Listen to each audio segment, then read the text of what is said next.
Okay, so last time we left off looking at how to calculate colors of light coming out when electrons fall from a higher level to a lower level in a mercury atom, sorry. So if you recall, we have the energy levels of the mercury atom. So the to jump up one level from ground, it requires 4.9 electron volts to get to the level above that. So 2 levels up from ground, or level 3, 6.7 electron volts. And to go 3 levels up to level 4, 8.8 electron volts. Okay, so we looked at a scenario where if you're bombarded with a 7 electron volts, what would happen? So in one scenario, the electron could jump to the 3rd level and then back down, and then that would release UV light with a wavelength of 1.9 times 10 to the minus 7 meters. And the other scenario is if it goes up to the 3rd level, but then it goes down to the 2nd level, and then it goes down to the 1st level. In that case, it would release green light, which, if you remember, you guys corrected me because I thought it was, no, that was red light. It's supposed to be red light. This didn't get changed. Okay, it's supposed to be red light. And then if it goes from the 2nd level to the 1st level, it releases UV light. Okay, so we left off then looking at question B. So in question B, if a mercury atom is releasing a green photon, is it green? I'm assuming it's green. I think 590 is green. Yeah, 590 is green. Of light, then what level did it come from? Okay, so let's take a look. All right, so so what we're going to do is we're going to convert this to a the amount of energy. All right, so but let's start with this equation. Remember, the amount of energy is a function of HF, which we could say is the same as H times C over a lambda. So the amount of energy that this photon is carrying would be a function of Planck's constant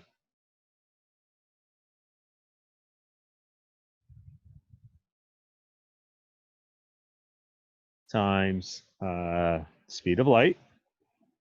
So we have the wavelength in this case. I forgot to put the units, joule seconds, over the wavelength. 590 nanometers is 590 times 10 to the minus 9 meters. Okay, so that would give you roughly 3.3 times 10 to the minus 19 joules.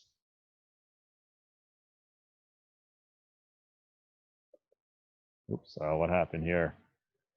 Okay, sorry about that. Okay, so then in terms of this in electron volts, so if we want to convert this to electron volts, the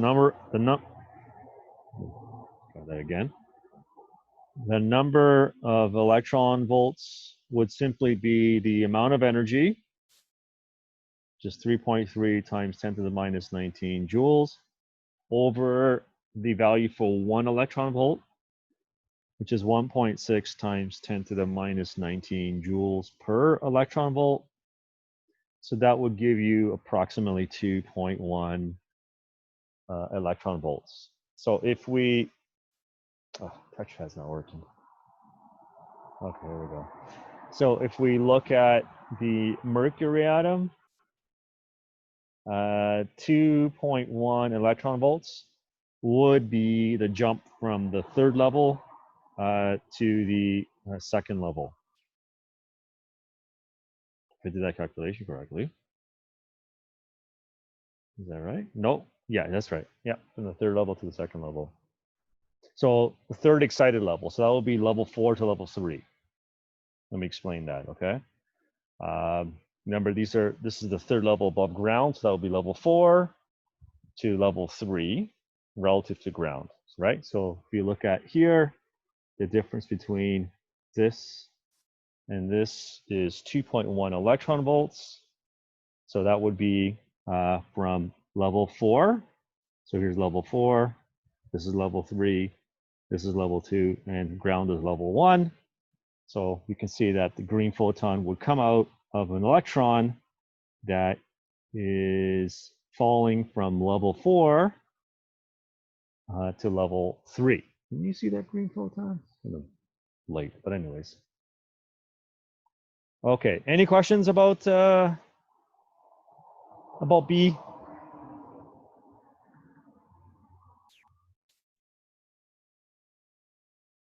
Okay, so then what we're going to do is we're actually going to look at the same thing, but we're going to look at specifically the hydrogen atom.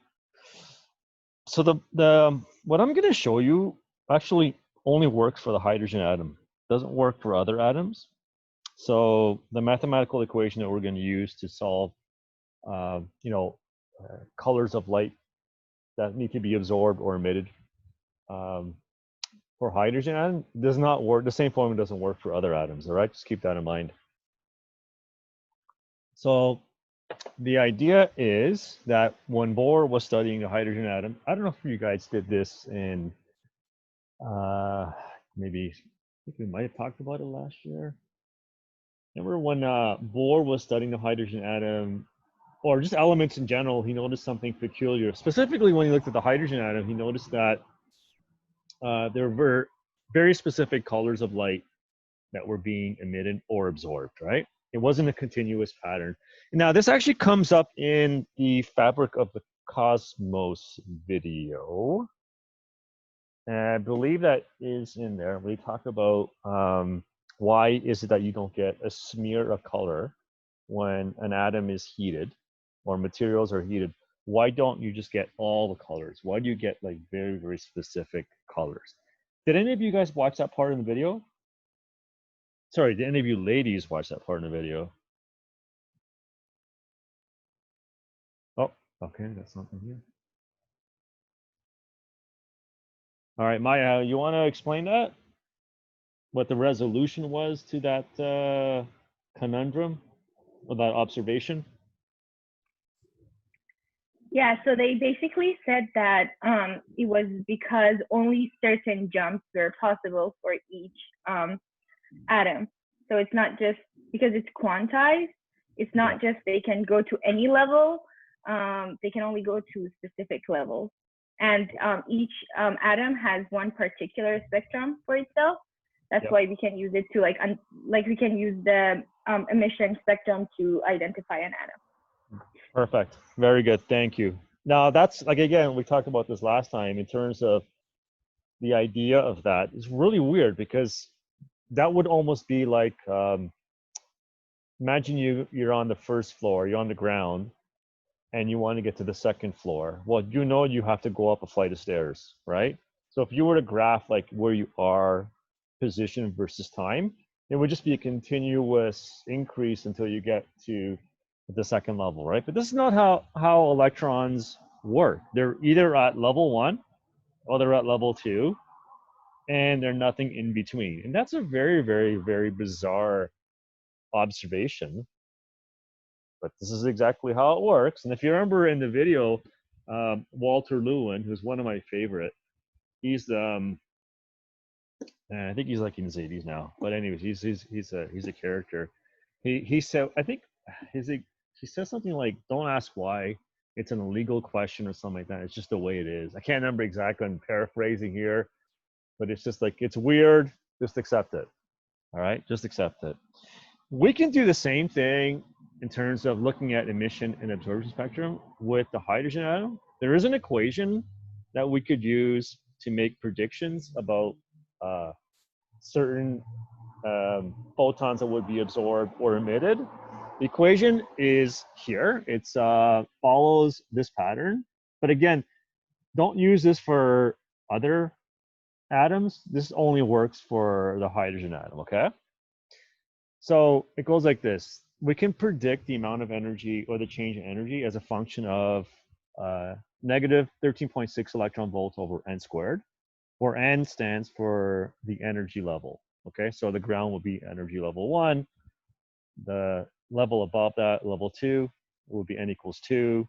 Then level 3, n equals 3, and so on and so forth. Okay, so we can say, now the reason why this is important is we can make a prediction. For example, kind of like what we talked about in previous sections with electrical potential energy and gravitational potential energy, like how much energy is required to move an object out of a gravitational field, where basically the kinetic energy is 0. We can, kind of address the same kind of a question here. Like how much energy would be required to remove the electron from hydrogen? Well, obviously, that would mean that you need to apply where the final energy would be 0. So you would need to remove 13.6 electron volts of energy from this electron, or add 13.6 electron volts of energy to remove it from hydrogen. But again, this only works for hydrogen. So don't use this for other elements, okay? So for example, first question is, what's the energy of the ground state in hydrogen? Well, that's easy. The energy would be negative 13.6 electron volts over 1 squared. So that's just simply negative 13.6 electron volts. So what does that mean? It means if I add 13.6 electron volts of energy, the electron would have escaped hydrogen. Now, if we add exactly 13.6 electron volts, it would escape theoretically with a kinetic energy of 0. If it's more than that, the leftover energy obviously goes into its kinetic energy. We could calculate the level, the energy required to get to the 4th level as a function of, over 4 squared, because it's over n squared. So that would give us a value of negative 0.85 electron volts.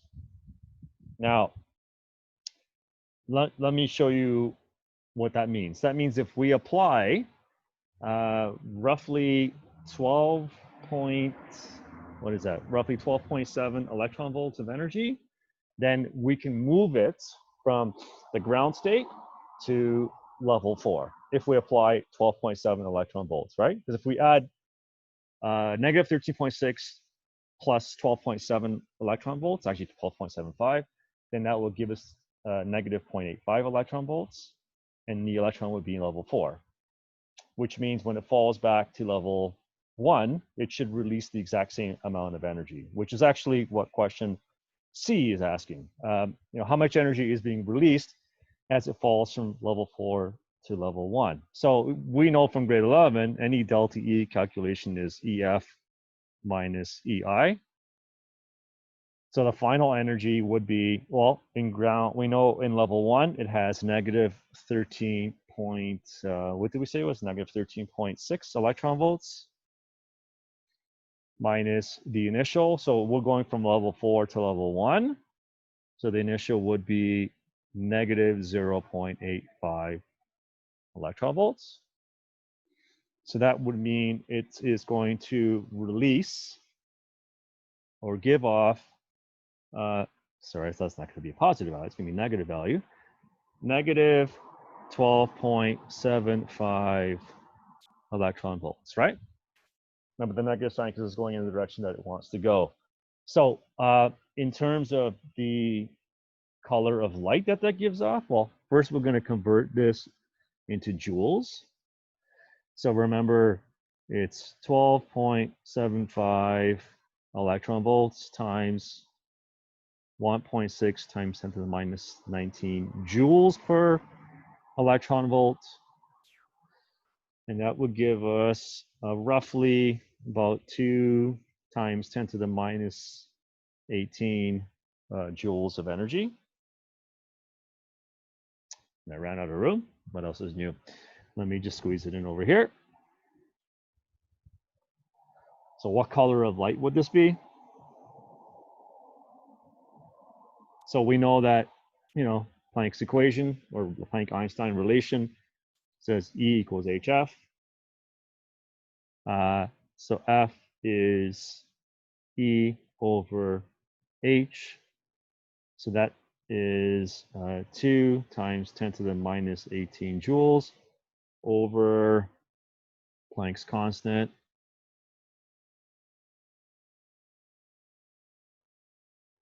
So that would give us a frequency of about 3.1 times 10 to the 15 hertz. So if you look up the electromagnetic spectrum, that would be UV light. If you wanted to convert this into wavelength would be V over F. So that would be 3 times 10 to the 8 over roughly 3 times 10 to the 15. So that would give you a wavelength of roughly 1 times 10 to the minus 7 meters, roughly there. So that would be UV light. Okay. And I think you are playing around with the sim that has. Correct me if I'm wrong. The sim that you guys are playing around with in it is the hydrogen atom, right? I believe it is. I think you can change the atom, but I think by default it is the hydrogen atom when you're looking at absorption and emission. Okay. Any questions about absorption and emission? We're okay with this?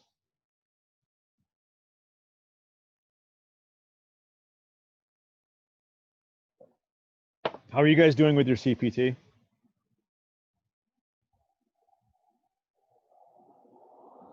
Ladies, okay? I'm doing the FET sims. All right. No problem. So we have a question in the chat. Hold on.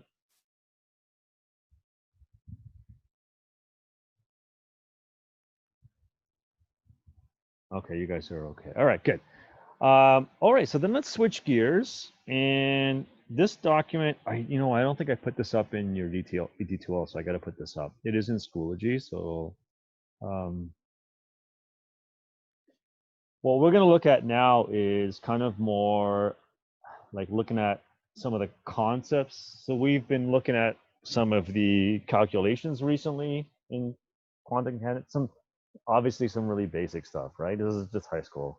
And as I said, it's not an easy topic. It's a very, very complicated topic. And we've been talking specifically about emission and absorption a lot, right?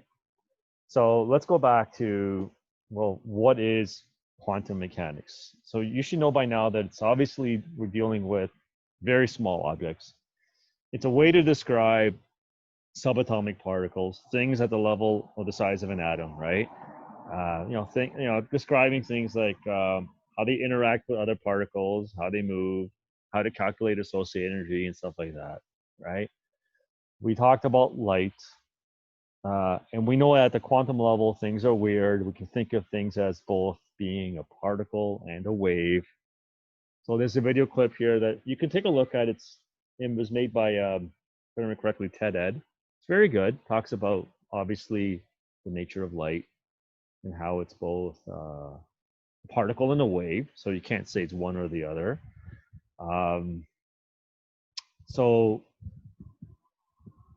And we talked about the photoelectric effect, right? And how that,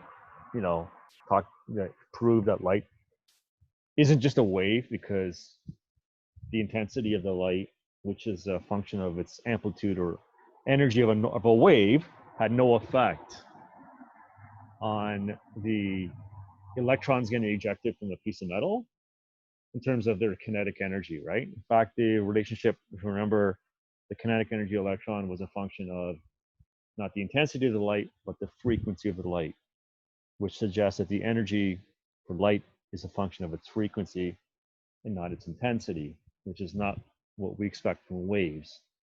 Because in that case, we can't think of light as a wave. We got to think of it as like a packet of energy. So again, at the quantum level, things get weird. So here's another really cool, weird concept that I came across this a few years ago, and I thought this is really, really, really cool. So we talked about Coulomb's law, right? And we did the calculation, if you remember, and we know that when we looked at the equation, if you remember, there was a constant in the equation, which is K, and K is much stronger than, much stronger than big G, if you remember that. If you remember that, we talked about, sorry, I'm trying to erase this. When we compared it to gravity. So the equations, if you remember, look very, very similar, but there are some differences. One big difference is big K is so much bigger than big G, which shouldn't call it big K, I'm just gonna call it K, which means that the electromagnetic force is just so much greater than gravity, right? So here's a question I want you to think about. How does the sun work, right? So the sun works by taking hydrogen and converting it into helium, right? Taking hydrogen atoms and putting them together and converting it into helium. Now, think about the difficulty of this, right? Because to do this, you have to bring the hydrogen nuclei close enough so that they will stick together, because there is a particle that actually will bind the nucleus and hold them together. You might remember we talked about this last year, called the gluon, which you can actually see on my slide here. But the gluon only works over very, very short distance, right? So my question is, how do you even get protons close enough to overcome the problem of repulsion, right? Because, as we get closer, the repulsion gets so much stronger, and, Coulomb, so the electric force is so much stronger than gravitational force. So how do we overcome this problem? How do we overcome that and get fusion? Anyone have any ideas?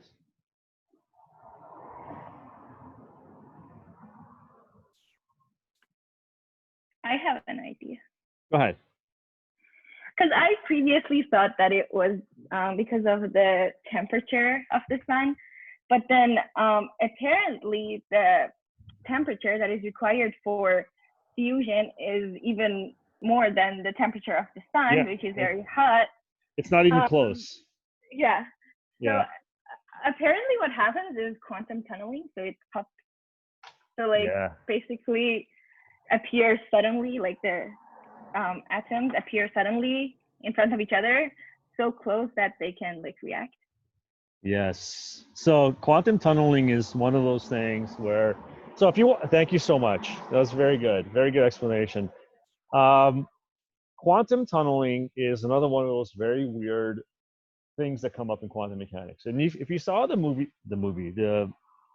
video on Fabric of the Cosmos, you know there's a lot of weird things that happen in quantum mechanics, right?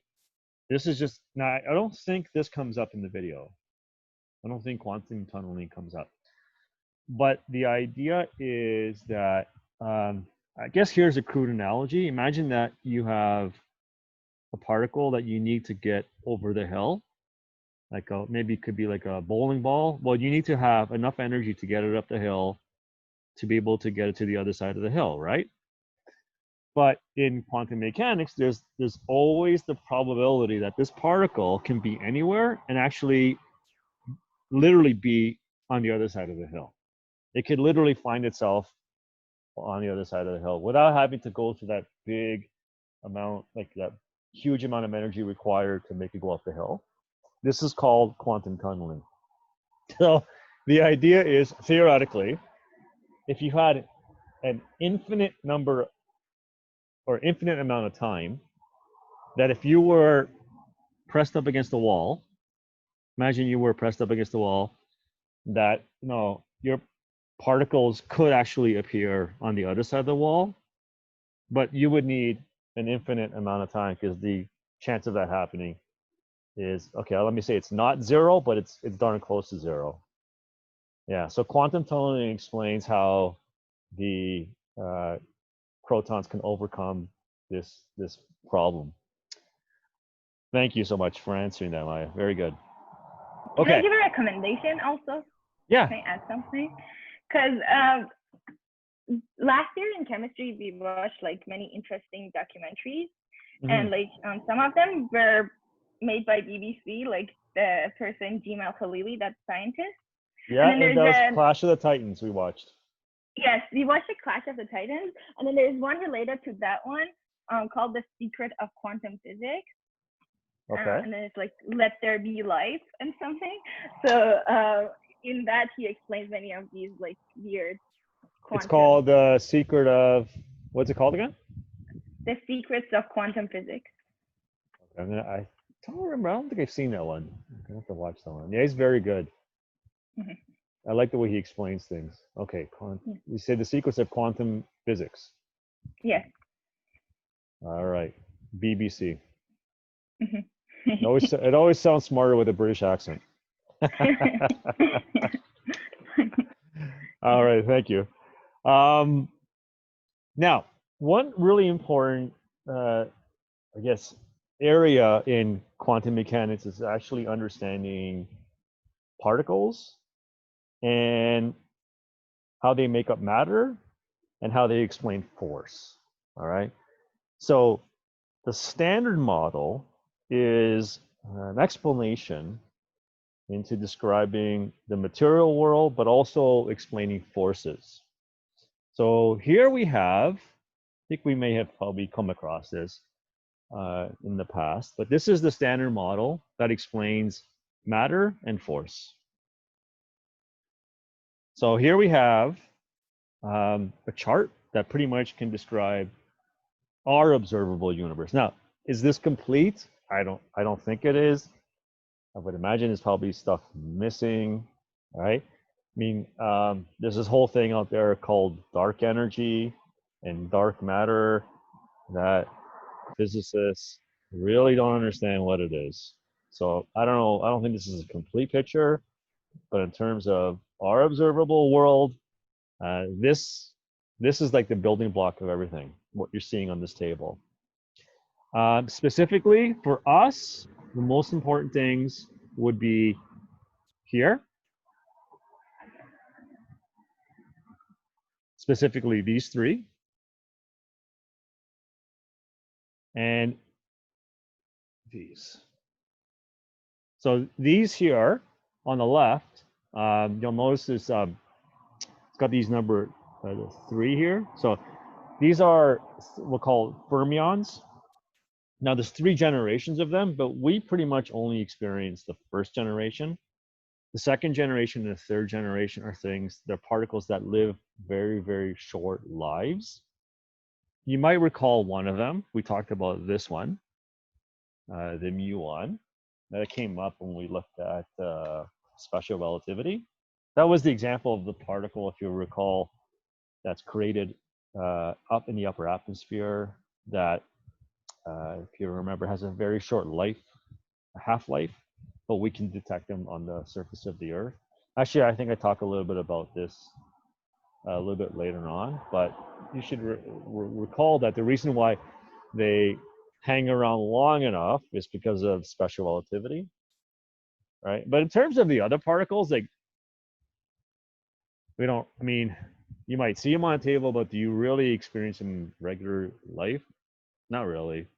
The 3 that I circled here, these are really important because these 2, these are quarks. If you remember, these are what make up neutrons and protons. And obviously the electron is, these are the 3 really important subatomic particles that make up the atom, right? Let me just get rid of this. Now it's starting to get a little bit messy here. Okay. Now on the right, what you have are the particles that explain force. So the way a force, or what a force is it's, the explanation is that a force is carried out by specific particles. So the electromagnetic force is actually carried out by something called the photon.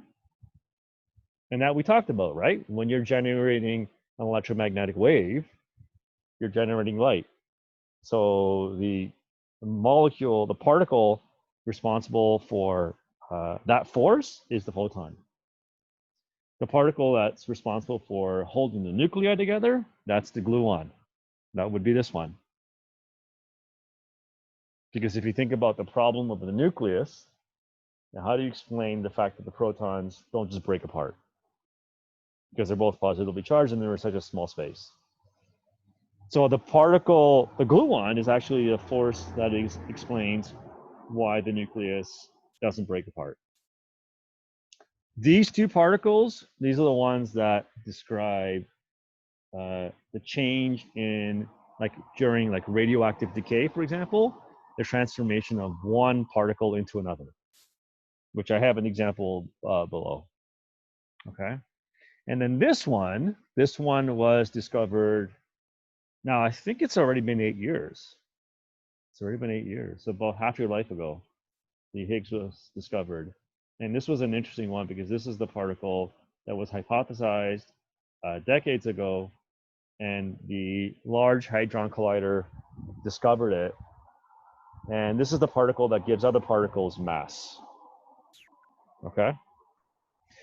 What's interesting is if you look at this table, so you have the particles that make up matter, you have the particles that explain force. You can see some other values. So for example, you can see that the particles have an associated mass. And you'll notice the unit is in mega electron volts per c squared. Now, what's that? That's energy over c squared, right? So that's basically just taking E equals mc squared and just rearranging it to get E. So that's the unit here that you're seeing. And you'll see it's in electron volts per c squared.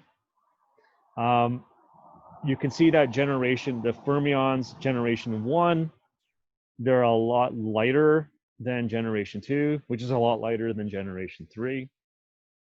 What that means is that it takes a lot of energy to produce the second and third generation fermions.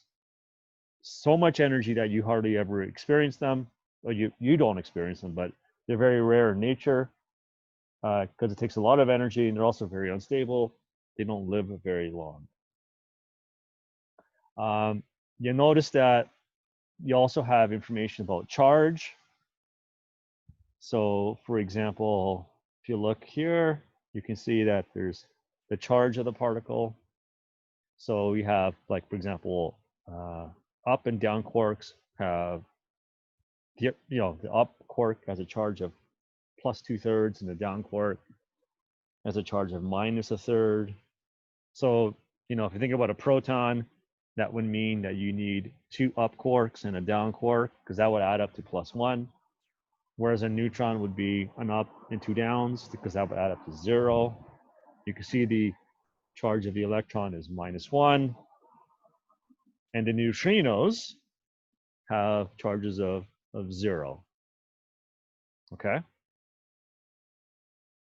What's interesting about fermions is, so the fermions are the particles that make up matter, and the bosons are the particles that explain force.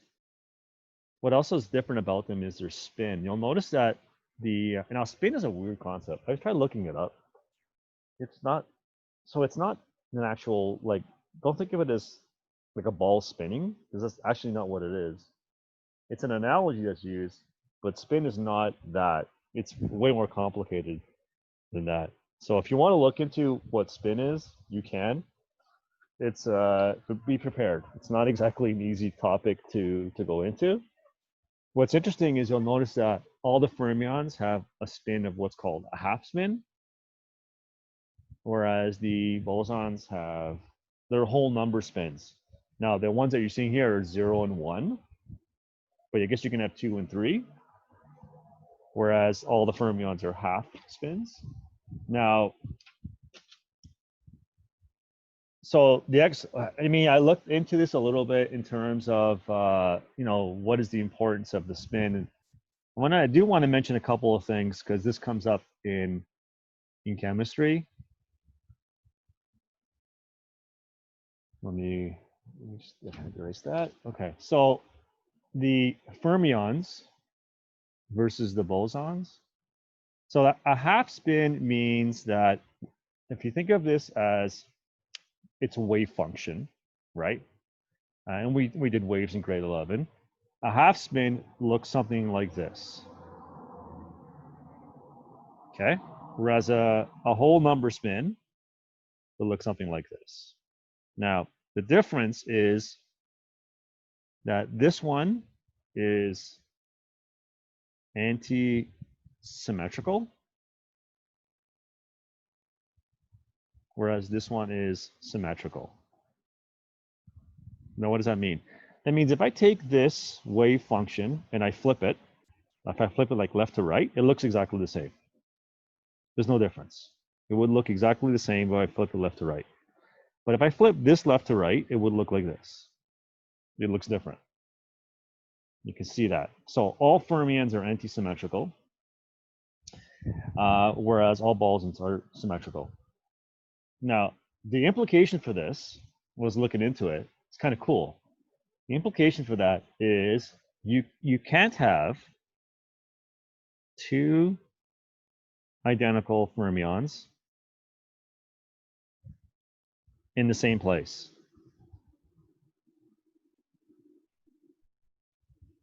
Oh my God, my writing's so bad. Let me fix that. So two identical fermions cannot be in the same place.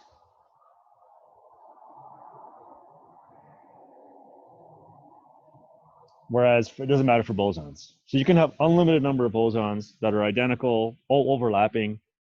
For example, that's how you get a laser. Okay, so photons you can stack up. They can be all identical in the same place. And that would give you a laser, for example. But you can't do this with fermions. It doesn't work. Now, what's interesting about this, and the reason why I'm mentioning this is because this explains something that you learned probably in chemistry class, because I would imagine a lot of you probably are doing grade 12 chem or have taken grade 12 chem. This explains the Pauli exclusion principle.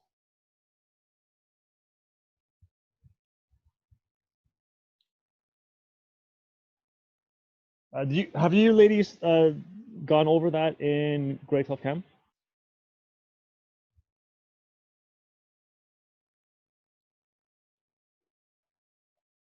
Let me see. I like being outside, but the problem is I can't see my screen as well. It's like half of it is. You did. Okay. All right. Do you want to explain what that is? Oh, so basically, as Mr. Koo mentioned it's the principle that states that when we have electrons, no two electrons can have the same 4 quantum numbers, right? Because at least their spins are going to be different. Right. So there are 4 quantum numbers. 3 of them would be identical, like charge. For example, you can't change the charge of an electron. But the spin, the idea is so they're not really spinning, but the idea is something like if one is spinning up, then the other one has to be spinning down. They both can't be spinning up, right? So that's the Pauli exclusion principle. Yeah. So it's tied into that, which is kind of cool because it's nice to tie together ideas from different subjects. Although really they're not really different subjects because there's a lot of overlap here. Yeah, do you want to add something? Yes, can I add something? Yeah. Also, if anybody is interested about like spins and stuff, there's something called the spin statistics theorem, which is actually a very interesting thing. It's a bit very mathematical, but it's very interesting to read. Yeah, I was starting to come across this and I got a headache.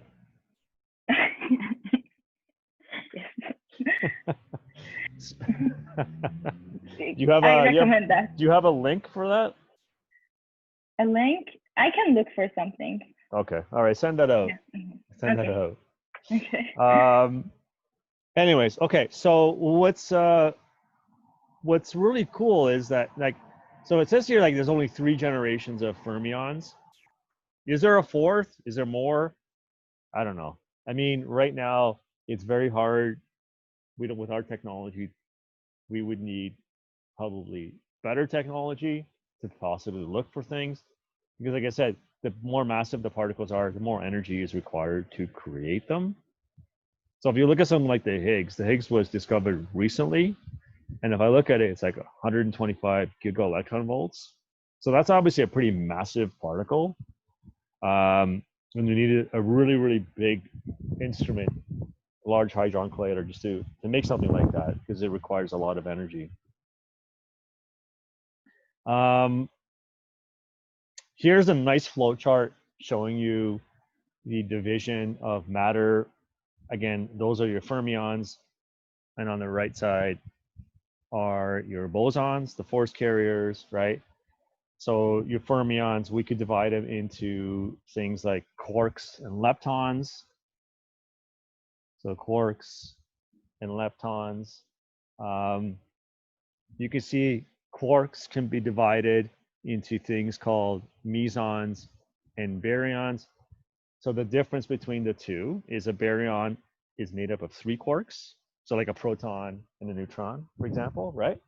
Whereas a meson is made up of an even number, a quark and an antiquark. So obviously they don't last very long, because matter and antimatter will annihilate each other. So here you have your matter, right? You have your matter, which is made up of baryons and leptons, right? And on the right side are your force particles. This is obviously an older chart because it is missing the Higgs. But you could see, here's your gluon, which holds together the nucleus. These, the W and Z bosons, explain the weak force. So the weak force is an explanation. Sorry, it's the particle that is responsible for changing like one thing into something else. For example, like a neutron into a proton, or for example, a muon into other particles. Right? That would be conducted by the weak force, and you could see the symbol right here for the weak force. I think I'll maybe talk about this next time because it's almost 4 o'clock, but we'll talk about that when we meet again on Thursday. Okay. There's your photons, which are, again, we know that the photons allow for electromagnetic force. And then there's the graviton, the hypothetical particle, which hasn't been detected. So gravity waves have been detected. But the graviton is a hypothetical particle, which apparently, by the way, is supposed to have a spin of 2. I'm not sure why. Maybe it's in the thing that you mentioned, Maya. Maybe it's somewhere in the math there. And this is the particle that explains gravity. Okay. What's interesting is we know some things get unified. Like, for example, gravity on Earth and gravity in space. Newton unified that. We know, for example, electricity and magnetism were unified. Apparently, the weak force and the electromagnetic force were also unified, and they were unified early on in the universe. So at really, really high energy or really, really high temperature, the electromagnetic force and the weak force are actually one force called the electroweak. This is interesting. I didn't know that. So they actually form one force called the electroweak. But what happened is, after the Big Bang, it cooled a little bit. And this is like 10 to the minus 12 seconds after the Big Bang. When it cooled enough, the symmetry broke. So then the two forces actually split. the electromagnetic force split from the weak force. And the idea is, so I came across this idea. It's called the snowflake analogy. And the idea is that, I think you guys do this in chemistry where you look at bond angles, where if you look at water, the bond angle between hydrogen and oxygen is about 104.5 degrees. What happens at different temperature, the temperature is required to make snowflakes, the bond angle changes. So I guess this is an analogy, right? The analogy is that you can see at different temperatures, the symmetry is altered in the molecule. I guess that's the analogy. I guess. I don't know. Seems kind of cool. Listen, why don't we... Oh, is there something in the chat? Yeah, it's cool, right? Okay, why don't we stop there, because it is almost 4. And then the next time we will look at some of these. These are called Feynman diagrams. So we'll use this as a way to describe the weak force and how particles change and become other things, okay? So we'll leave that. And we'll talk a little bit about half-life and maybe go back to Large Hadron Collider. So let's stop there. I'll stop recording and take any questions.